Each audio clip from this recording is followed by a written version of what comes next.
Allah is my heart's speech, your mercy is what I beseech. Keep in my heart your remembrance, and in your deen allow me to advance. Help me in my quest, permit me to pass the ultimate test.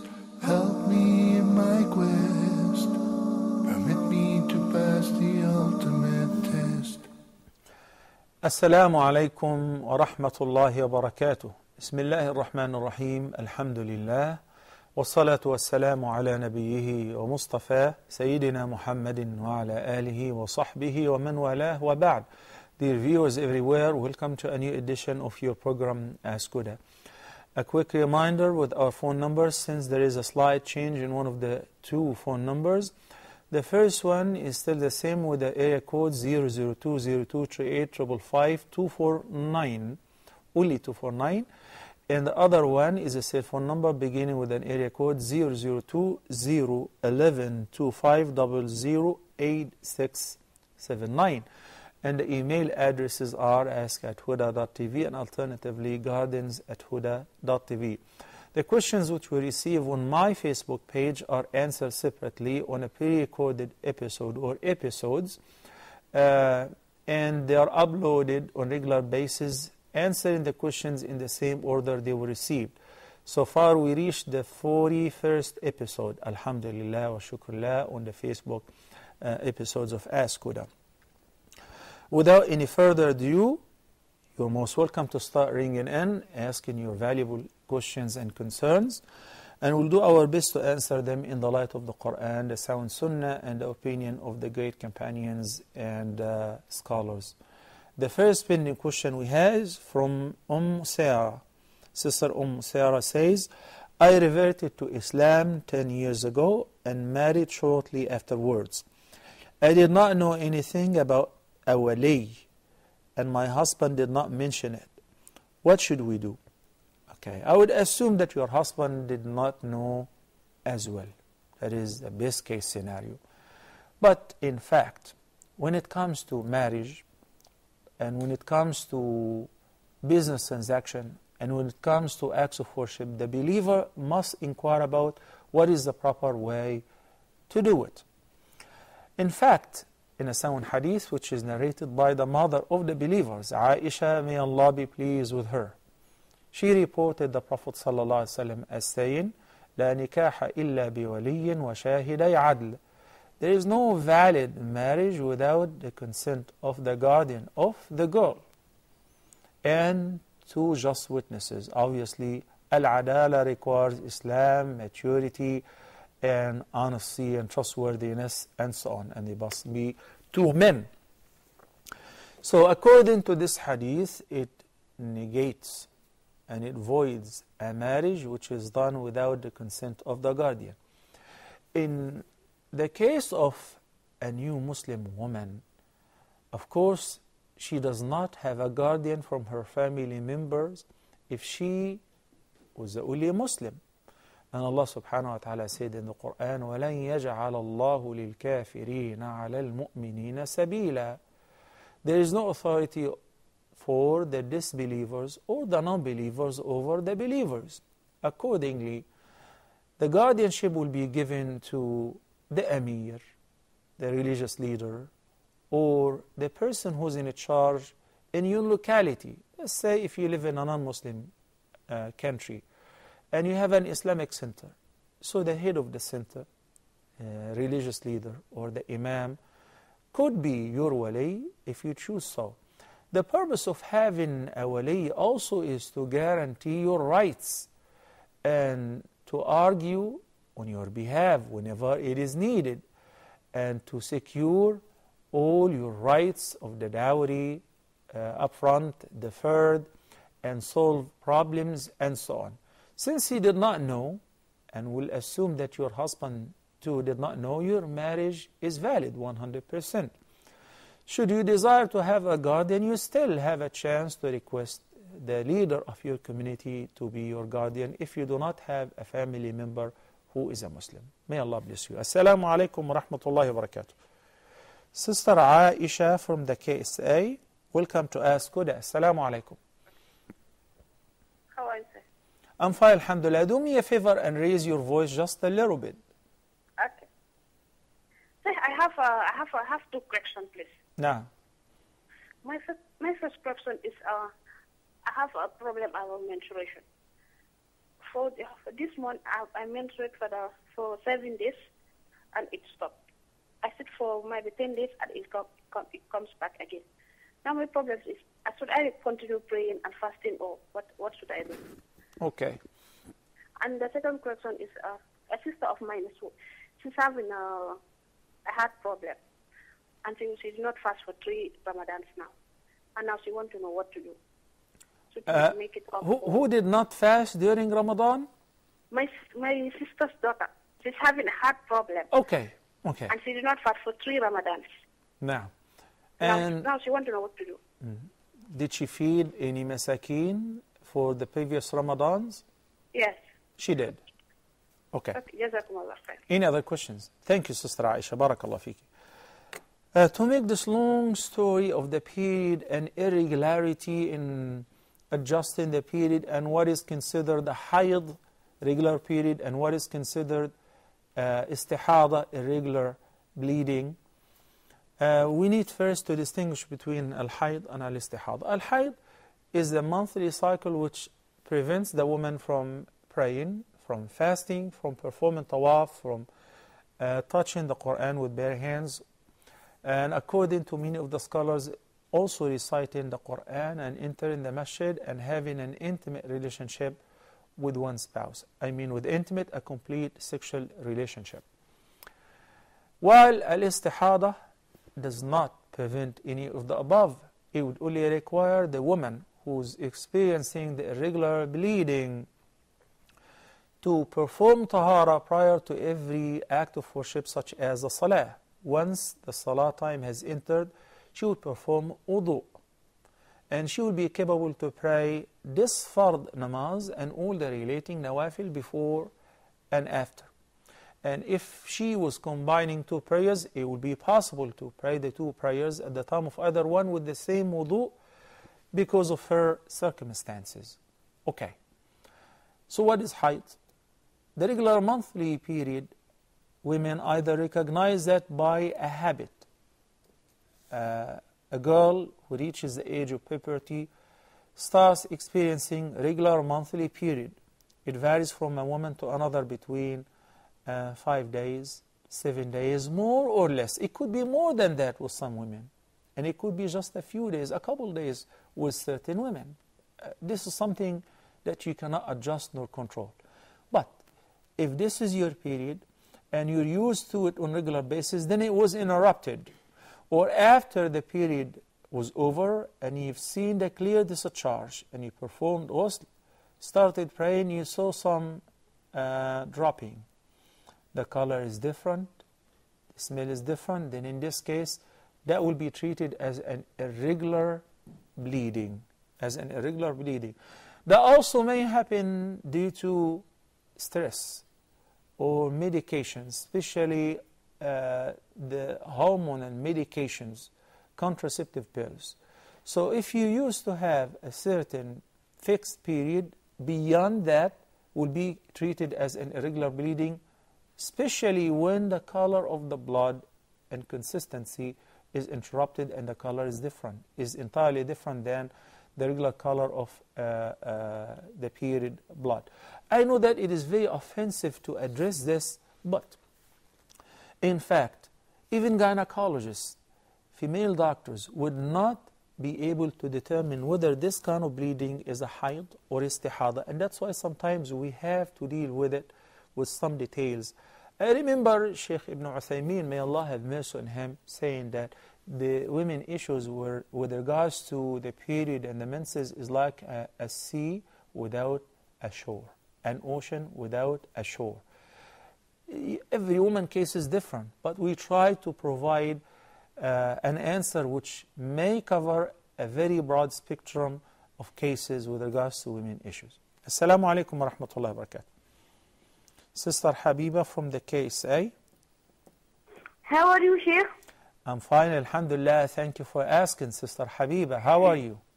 I'm fine. Hajj Mubarak to you, your family, and Thank you so much. Appreciate it. May Allah accept from all of us. And Eid Mubarak. Heaven. Same to you. Barakallahu feeki. Assalamu alaikum. Wa alaikum assalam wa rahmatullahi wa barakatuh. Thank you. That was very nice from Sister Habiba. She just called to wish us a happy Eid and an accepted Hajj. Same to you, Sister Habiba. Assalamu alaikum wa rahmatullahi wa barakatuh. Brother Muhammad from United Arab Emirates. Assalamu alaikum, Muhammad. Naam. Go ahead, Brother Muhammad, please. How are you, Sheikh? I'm fine, alhamdulillah. Thank you for asking. Barakallah. Sheikh, I have 3 questions. Naam. I have gotten some of my colleagues in my office who have done Hajj, but they have not done to the proper way. Like they have taken an employment visa and they have done an Hajj. So I want to know whether this is valid and what is missing? Will Hajj be acceptable? What is missing, Muhammad? Can you be specific? So, Brother Muhammad, can you hear me? My second question is... Can you hear me? Okay, go ahead and present all your questions at once. You're able to hear me, Sheikh? I hear you clearly. Can you hear me? Obviously you can. But go ahead, I hear you. Go ahead, Brother Muhammad. So my second question is,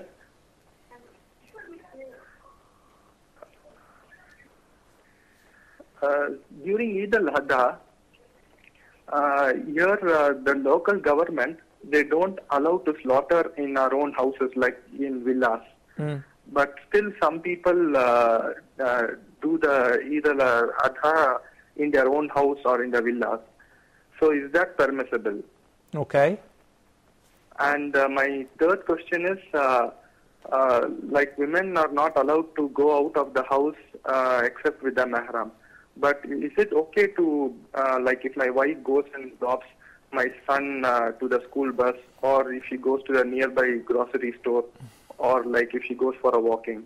Okay. Thank you, Brother Muhammad. Jazakallahu khairan. Sister Fatima from Gambia is next on the line. Assalamu alaikum. Yes, sir. Sister Fatima, you're live on Ask Huda. Go ahead, please. Assalamu alaikum, Sheikh. Alaikum assalam wa rahmatullahi wa barakatuh. Please, I have 2 questions here. Yeah? The first one is, I had a dream in the night that I must recite Suratul Ikhlas 2,000 times, and that will drive away Shaitan from me. In the dream, I saw my husband telling me this inside the dream, in my dream.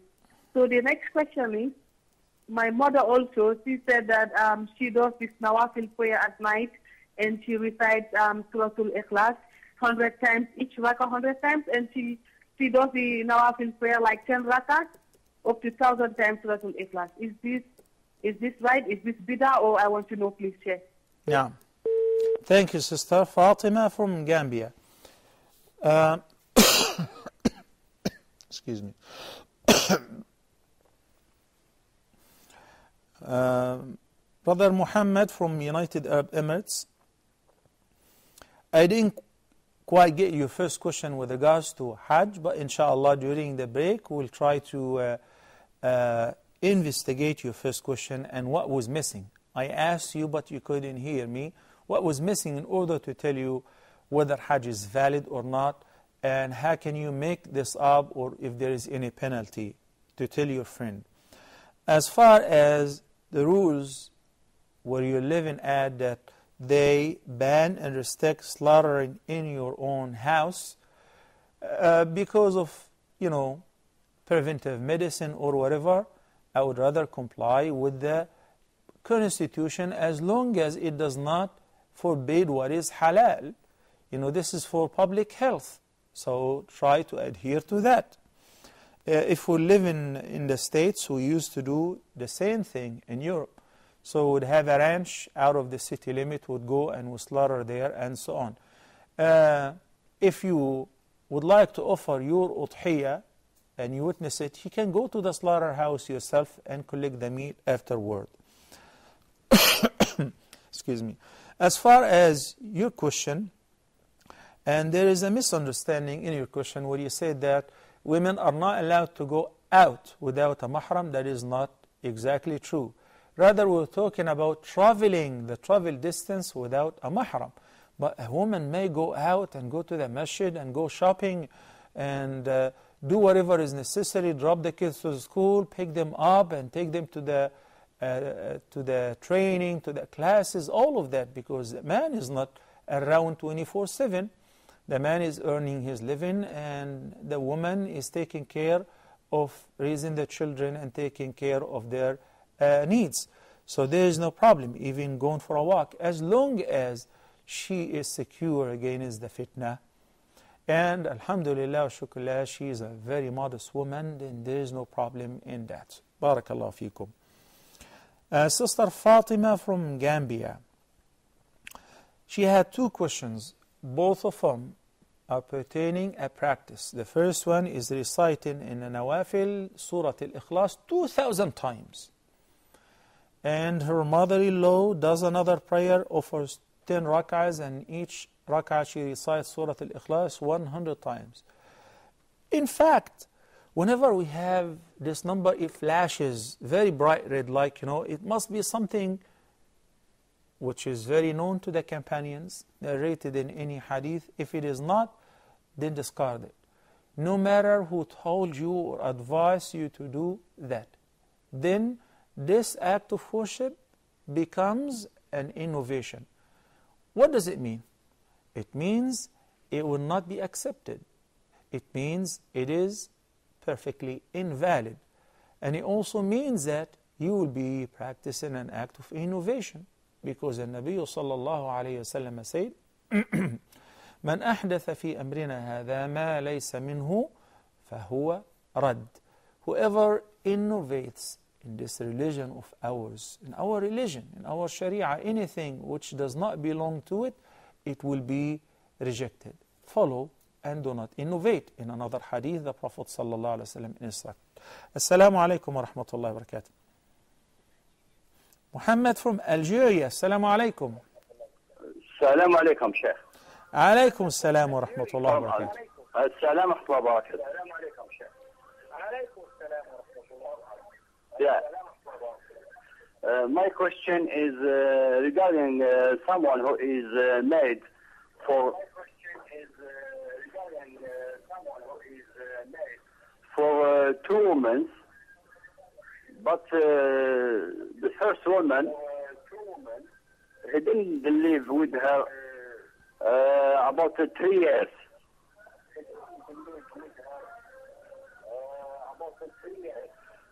These 3 years, he was living with a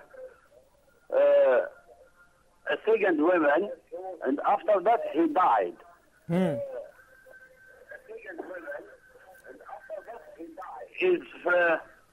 Is it for the iddah? Is it when he died, he was living in the second woman? Is it for the first woman, she do the iddah as well, for both of them, or only one? Okay. Because the first woman, he didn't live with her a long time. Okay, barakallah feekum, brother Muhammad from Algeria. A man who was married to 2 women simultaneously, and he was not living with one of them for 3 years. Rather, he moved in to live with one of the 2 wives. He was married to 2, but he was living with one. Now he passed away. What are the rulings of after death pertaining the 2 widows? I say, if the woman whom she was still his wife, and he did not live with her for 3 years, did not ask for divorce, did not complain, she is still considered his wife. And that entails that she is required to observe the same iddah. Now, the iddah is, as Allah subhanahu wa ta'ala said, وَالَّذِينَ يُتَوَفَّوْنَ مِنْكُمْ وَيَذَرُونَ أَزْوَاجًا يَتَرَبَّصْنَ بِأَنفُسِهِنَّ أَرْبَعَةَ أَشْهُرٍ وَعَشْرًا.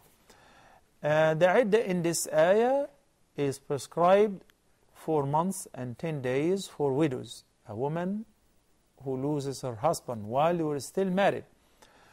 The case is different. If she was divorced, then he died. But they were still married. Whether he was right or wrong, because he did not treat them equally, that's another issue. We have to understand that when one is interested to make the decision, he must keep in mind that he should treat them all fairly, equally, equal timing, equal spending, and so on.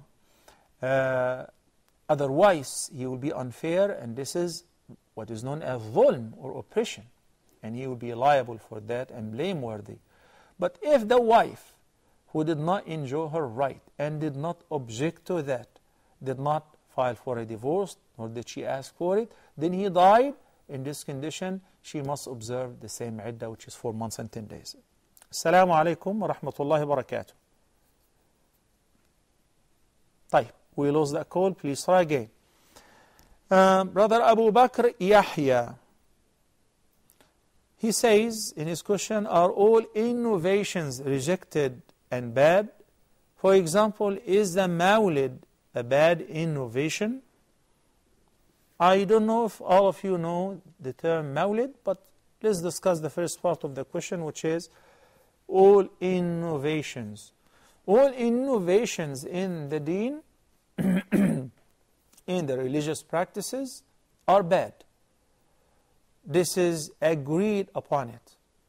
And what is the reference? In his speech, the Prophet ﷺ used to say, وَكُلُّ بِدْعَةٍ ضَلَالَةٍ. And every innovation is astray, or it leads astray. وَكُلُّ ضَلَالَةٍ فِي النَّارِ. And wherever leads astray will end up in the fire of hell. كُلُّ مُحْدَثَةٍ بِدْعَةٍ وَكُلُّ بِدْعَةٍ ضَلَالَةٍ وَكُلُّ ضَلَالَةٍ فِي النَّارِ.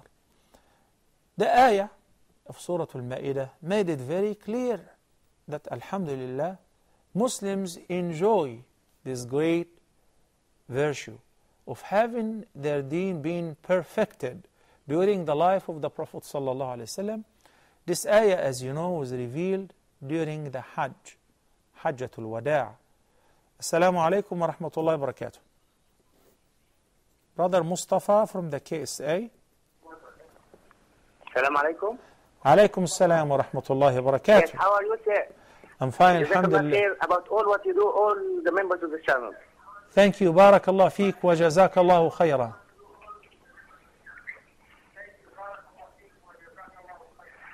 Basically, I'm other Egyptian, and what you said just now was my first question about the innovation, and if there is any good innovation, but you clarified it. So, alhamdulillah, your question is been answered. Not yet. I started. About Ya Muqallib al-Qulub. Now, the meaning of Ya Muqallib al-Qulub. We are always used to call Allah Almighty, Ya Muqallib al-Qulub, ثبت قلوبنا على الإيمان. Okay. And thank you, Brother Mustafa from the KSA. So now that is the third question in a row pertaining to the innovations. So the ayah which I was referring to of Surah Al-Ma'idah, اليوم أكملت لكم دينكم وأتممت عليكم نعمتي ورضيت لكم الإسلام دينا. A Jew said to Umar ibn Khattab, Amir al-Mu'mineen, may Allah be pleased with him, that you Muslims have one verse in the Quran. If this verse was revealed to us in the Torah, we would have taken the day of its revelation as a Eid day, a festival. Because what it means, he said, what verse is it? He said, and he referred to this ayah, today I have completed your religion for you and perfected my favor upon you, and I am pleased with Islam as your religion. So the Umar ibn Khattab radiyallahu anhu said, by Allah, I know when and where this ayah was revealed. Yes, indeed, it was revealed on a Eid day. And it was revealed during Al-Hajj al-Akbar in Mina, on the Eid day. And we take that day a Eid. It's a Eid day, on Eid al-Adha. This ayah is one of the greatest pleasures and the greatest gifts has been given to the ummah. Khalas, it's over. There is no more room for innovations. You want to innovate in science? Be my guest. In technology? Absolutely fine. You will be rewarded for that. In creating machines, robots, space shuttle, vehicles, you can make a vehicle that would operate without the need of oil, without any exhaust. That would be perfectly fine. But stay away from innovating in the deen. This is the only area which is restricted. It is not your speciality. In fact, the word ibadah literally means ta'ah, obedience. And Allah subhanahu wa ta'ala ordered us to worship Him according to His wish and will, not according to our desire. So we do not invent an act of worship, nor do we modify an act of worship because we think or we assume it would be better, or it is nicer, or it would bring us closer to Allah subhanahu wa ta'ala. Alhamdulillah, the Quran and the Sunnah have explained to us in very details what will definitely bring us closer to Allah subhanahu wa ta'ala. Take for instance this hadith, and it should be more than enough. Allah the Almighty says, مَنْ عَادَ لِي وَلِيًّا آذَنْتُهُ بِالْحَرْبِ. Whoever opposes one of my awliya, the word wali could mean a guardian, a protector, or one who's been guarded and protected by a guardian or a protector. Allah is wali. Allah says in the Quran, Allahu waliyyu alladhina amanu yukhrijuhum min adh-dhulumati ila an-nur. Allah is the guardian. He is the protector of the believers. He is their supporter. He takes them out of darkness into light. And those who are covered by His guardianship are called awliya. ألا إن أولياء الله لا خوف عليهم ولا هم يحزنون. Yes, indeed, أولياء Allah, there is no fear upon them, nor should they grieve. Who are they? الذين آمنوا وكانوا يتقون. Those who believed and they were righteous. We want to explain this after this call, inshallah. Assalamu alaikum. Sister Jihan from Egypt. Assalamu alaikum. Assalamu alaikum, Sheikh. Alaikum assalam wa rahmatullahi wa barakatuh. Assalamu alaikum, Sheikh. I would like to ask you, please, if it is allowed in Islam to donate one's part, one's organs after death. Organ donations? Yes.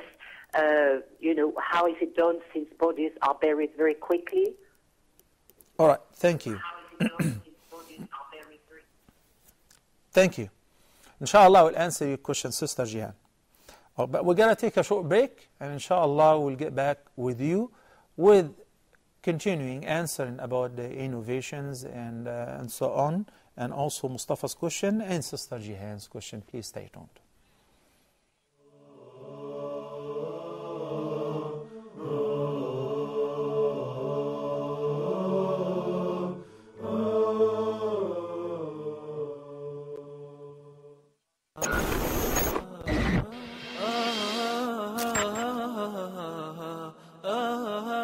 Reading the Quran is a blessing. Understanding its translation is beautiful. But diving in depth and extracting pearls from it is simply amazing.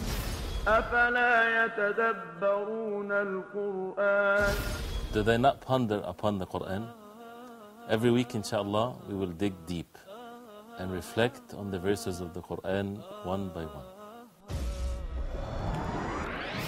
Quran in Depth with Sheikh Ibrahim Zaidan, only on Huda TV.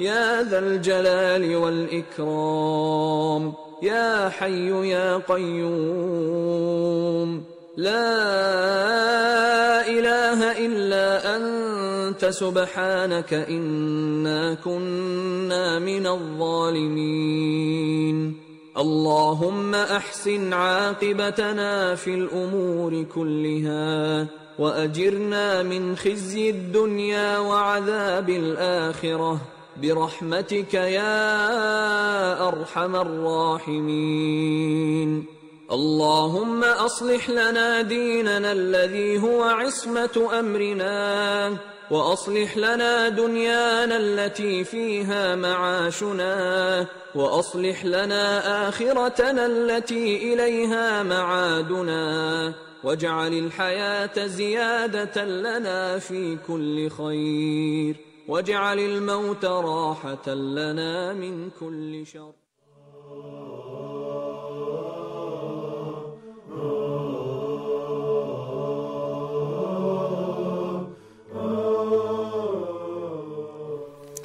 Assalamu alaikum wa rahmatullahi wa barakatuh, and welcome back, Brother Asim from Canada. Assalamu alaikum, Brother Asim. Wa alaikum assalam, Sheikh. It's a pleasure to talk to you, and I've been trying quite a few times already to talk to you, but I was unable to get the line. Thank you, Brother Asim. It's a great privilege to talk to you, Sheikh. Barakallahu feek. Thank you so much. And another thing is, I'm so grateful to you, first of all to Allah Ta'ala and then to you, that ever since my wife started watching Ask Huda, she has started wearing hijab. I've been telling her all way along that now, after watching the program one day, she just realized and she started wearing hijab. Alhamdulillah. So your program has actually changed the houses. May Allah keep us all steadfast on His straight path and guide us what is best. Thank you, Brother Asim, for sharing this great news with us. Do you have any questions? Okay. Jazakallahu khairan, and please convey our regards to your entire family, and we're praying for you and your wife. May Allah keep you steadfast. Thank you so much. Alhamdulillah wa shukrullah. So the ayah in which we recited before the break, when Allah subhanahu wa ta'ala spoke first about He is the guardian and the protector of the believers. Then the other ayah in which Allah subhanahu wa ta'ala addressed who are the awliya. أَلَا إِنَّ أَوْلِيَاءَ اللَّهِ لَا خَوْفٌ عَلَيْهِمْ وَلَا هُمْ يَحْزَنُونَ. The true awliya who are being covered by Allah's protection and guardianship, whom Allah loves and they do love Him, those they shall never experience any fear or sadness. Who are they? Allah subhanahu wa ta'ala said, they believed and they are righteous. They are righteous. So that means it is not expected to give this title to somebody who does not pray. Agreed upon it. What about somebody who's an alcoholic? No way that he's a guardian or he's being protected by Allah and loved by Allah. Because in the hadith, the Nabi sallallahu alayhi wa sallam said, he who drinks alcohol, his prayer would not be accepted for 40 days. If he prays, his prayer will not be accepted for 40 days. So there is no way that this alcoholic is a wali. A person who does not pray, there is no way that he's a wali, because the Nabi sallallahu alayhi wa sallam said, العهد الذي بيننا وبينهم الصلاة فمن تركها فقد كفر. If he doesn't pray, he's subjected to kufr. He's jeopardizing his Islam, let alone being a wali or righteous and so on. So who is a wali? Any person who is a believer, he doesn't have to be known. There is no label that will be written on his forehead. It doesn't matter how big, how thick, how fat, how dark is the prayer mark on his forehead. Rather, it's between him and Allah subhanahu wa ta'ala. So there are many awliya then, of course. Then, before I move to the next step, what has been circulated by such a mufti or whatever on the YouTube, saying that the wali could be an adulterer, could be an alcoholic, could be a person who is involved and indulged in major sins, and claiming that his sheikh, who used to be a wali, used to smoke marijuana or drugs, and he would say, قال رسول الله صلى الله عليه وسلم, this is all fake. And it comes in clear contradiction with the Quran, with the plain Quran, and the plain and sound sunnah of the Prophet صلى الله عليه وسلم. Not only that, rather it comes in clear contradiction with the common sense, with the logic. It reminds me with the sign which I read in one of the churches in Texas, which says, God loves the sinners. No way. God does not love the sinners. I would like for you to type the word لا يحب. لا يحب. لا يحب means does not love, does not like. And then it will pop up all the ayat in which Allah subhanahu wa ta'ala says, إن الله لا يحب. لا يحب what? لا يحب الظالمين. لا يحب المفسدين. لا يحب. He does not like the corrupt, the wrongdoers, the rebellious, الكافرين. Whilst on the other hand, type the word يحب. والله يحب المؤمنين, المحسنين, the good doers, the righteous ones, المتقين, the believers. This is as far as the clear, plain Quran. By the way, to me, and after studying for years and traveling for years, it doesn't matter how big is the turban, how long is the beard. What matters is if the person is utilizing the Quran and the Sunnah. I have sat and I have joined many parties and many groups. I was invited to the Mawalid. Mawalid, plural of Mawlid. And I asked some of these guys, why do we do that? Did the Prophet ﷺ do it? And the answer simply was, you're supposed to follow and do not ask. If I'm supposed to follow and not ask, then I'm supposed to follow the Prophet, not you. I'm supposed to follow the one who is transmitting the message from Allah to us, not you. One who claims that the Prophet ﷺ comes to him physically, and he sits with him, and he talks to him, and he tells him what to do and what to convey to people, is such a liar. Is such a liar. After the death of Prophet Muhammad ﷺ, death, there is no more revelation. Any person would come to us and say, well, the Prophet told me, even in a dream, to tell the Ummah to do or not to do something which is not prescribed, I would not even bother to listen to it. اليوم أكملت لكم دينكم وأتممت عليكم نعمتي ورضيت لكم الإسلام دينا. Let's take some calls. Assalamu alaikum. Brother Abu Itman from the KSA. Assalamu alaikum, Sheikh. Alaikum salam wa rahmatullahi wa barakatuh. Actually, I am very inspired about your episode in Huda, especially which inspired me to be away from the evil acts, especially from watching movies and listening songs and everything. I have spoken to you 1 year before also, and I'm again having a question. Go ahead, brother Abu Ithman, and Jazakallah khairan. Thank you so much. Barakallah feek. I ask Allah subhanahu wa ta'ala to benefit me personally with what I say as you guys benefited. Alhamdulillah wa shukrullah. Go ahead, brother. Yeah. Mr. Dr. Salah, the question is that related to if sometimes, a shaitan is behind everyone and he wants to misguide. And sometimes we are in stress and we just turn to sometimes with watching the at least the entertainment like comedy episodes or comedy movies. What is your comment about this, Dr. Salah? طيب. Thank you, brother Abu Itman. Next, assalamu alaikum. Sister Kulthum from Sudan. Sister, please mute your TV. Hello, assalamu alaikum. Wa alaikum assalam wa rahmatullahi wa barakatuh. Hello, assalamu alaikum. Wa alaikum assalam wa rahmatullahi wa barakatuh. Go ahead, Sister Kulthum, I hear you perfectly. Hello, assalamu alaikum. Okay, I guess you may need to try again. And can the brother tell her to mute her TV set next time, inshallah? Hello, assalamu alaikum. Wa alaikum assalam wa rahmatullahi wa barakatuh. Thank you, Sister Kulthum. Now, back to the hadith. Allah the Almighty says, Man aada li waliyan faqad adhantuhu bil harb. Whoever opposes or shows enmity to one of my awliya. And who's the wali? You already explained him and his traits and qualities. الذين آمنوا وكانوا يتقون. Okay. فقد آذنته بالحرب. Allah declares a war against him. Anyone who would bother or upset or opposes or hurts any of Allah's awliya, Allah will take care of him. Allah declares a war against him. Then Allah the Almighty showed us how can one become a wali. He said, ما تقرب إلي عبدي بشيء أحب إلي مما افترضته عليه. Before I say the meaning of this, what does this have to do with the innovations? Be patient.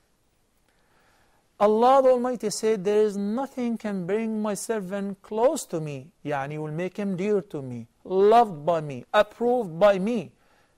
Becoming a wali better than fulfilling what I have ordained on him. The fara'id, just offering the fara'id. And my servant will continue to draw closer and nearer to me through offering a nawafil. Each fard worship has its relating voluntary acts of worship. Fasting, it's only Ramadan, but you fast on Arafah, forgiving the sins of the year before and the next year. Ashura, in a few days, inshallah, all the sins of the previous year. You pray 12 rak'ahs every day besides the fard.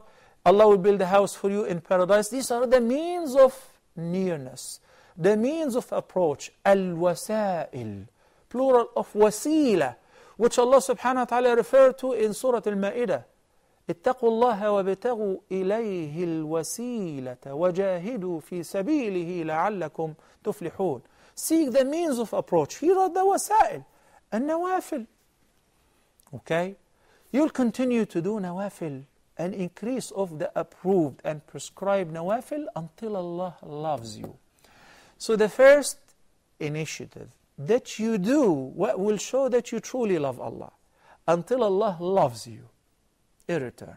And if this happens, you become a wali. And if you are a wali, what will happen to you? We'll discuss this after this call, inshallah. Assalamu alaikum. Brother Hamza from Ghana. Naam, Hamza. Yeah, Sheikh, may God bless you. Thank you, barakallahu May fi. God bless you. And you too, Brother Hamza. Jazakallahu khairan. Yes. Yes. I heard about innovations, and I want to find out about, in my country, Ghana, there is something known as Salatul Fatih. It's also part of Salat, or it's also an innovation? Okay, thank you, Brother Hamza. No, I wouldn't call Salatul Tasabih an innovation. Why? Because there is a difference of opinion. Whether Salatul Tasabih is approved or not based on a hadith. Those who differed with regards to the authenticity of Salatul Tasabih differed with regards to judging the hadith. Is it an okay hadith or a weak hadith? So there is a great number of the scholars who said Salatul Tasabih is prescribed at least once per lifetime. So I cannot call it an innovation, okay? But the more right view, in my opinion, and based on our studies, that the hadith is weak. But if any person still followed the opinion of many scholars who said Salatul Tasabih is recommended at least once per lifetime, as we discussed the hadith before, it says once every week, once every month, once every year, or at least once in your lifetime, then insha'Allah they are not making an innovation because they are following a respected opinion in this regard. Whenever there is a difference of opinion, and respected scholars of the earlier and the later have differed, I cannot just dismiss the other opinion and I say my opinion is the only valid opinion and otherwise is an innovation. No, that doesn't apply here. Assalamu alaikum. Wa alaikum assalam. Sister Ruqayya from Egypt. Welcome From to Ask Huda. Egypt. Now. Now. Assalamu alaikum. Wa alaikum assalam wa rahmatullahi wa barakatuh. Sheikh, I have some questions. Now. I hear that you are talking about innovation. Yeah, that's an innovation episode. Innovation, yes, sir. Now. Can you hear me, Sheikh? Yes, I hear you. Hello?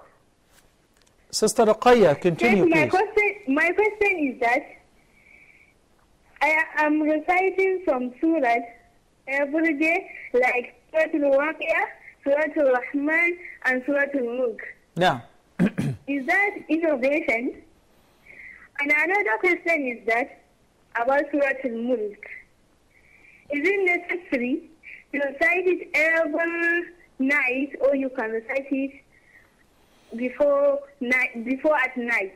now, Thank you very much. you're most welcome. With regards to the recitation of Surah Tabarak al-Mulk, every night, there is a sound reference in this regard. And the Prophet ﷺ said, one chapter which consists of 30 ayat, I like to call it ayah, singular of ayat. I don't like the word verse.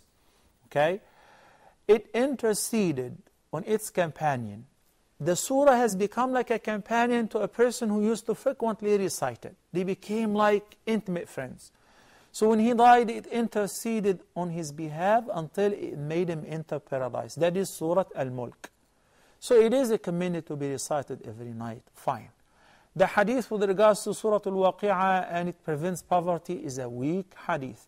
Now, if I happen to recite any surah of the Quran on a regular basis because I memorized it, or I am revising the surah, no problem whatsoever, even if it is Surah Al-Waqi'ah, and Al-Rahman, Al-Mulk, Yasin, and so on. The problem is when I believe there is a specific effect or virtue which is not stated, and it is a requirement to recite it at a certain time in a certain number of times, then I'm entering into a different area. But general recitation of any part of the Quran is recommended any time, as long as you're not in your menses or in a state of janaba. Now, with regards to Al-Mawlid, I only have 2 minutes left. I showed some videos and images before, horrible scenes with regards to those who are involved in these activities. A couple of days ago, there was a celebration, because Al-Mawlid is not only the birth of the Prophet ﷺ. Al-Mawlid, those who are into these activities, they celebrate the Mawlid of Awliya and Ahlul Bayt, etc. It's a long series. Every week there is a celebration somewhere. There are people who do nothing but travel from one place to another just to attend these celebrations, and they stay in the street most of the time. They just finished another Mawlid of one whom they consider a big peer. To me, it doesn't matter whether he is a big peer or not, because once the person passed away, as the Prophet ﷺ said, إِنَّهُمْ قَدْ أَفْضَوْا إِلَى مَا قَدَّمُوا. They are now between Allah's hands. It is not for me to judge them. Only Allah subhanahu wa ta'ala knows about their case. What if they were so righteous for themselves? What if they were not? Against themselves. لَهَا مَا كَسَبَتْ وَعَلَيْهَا مَا اكْتَسَبَتْ لَا تَزِرُ وَازِرَةٌ وِزْرَ أُخْرَى.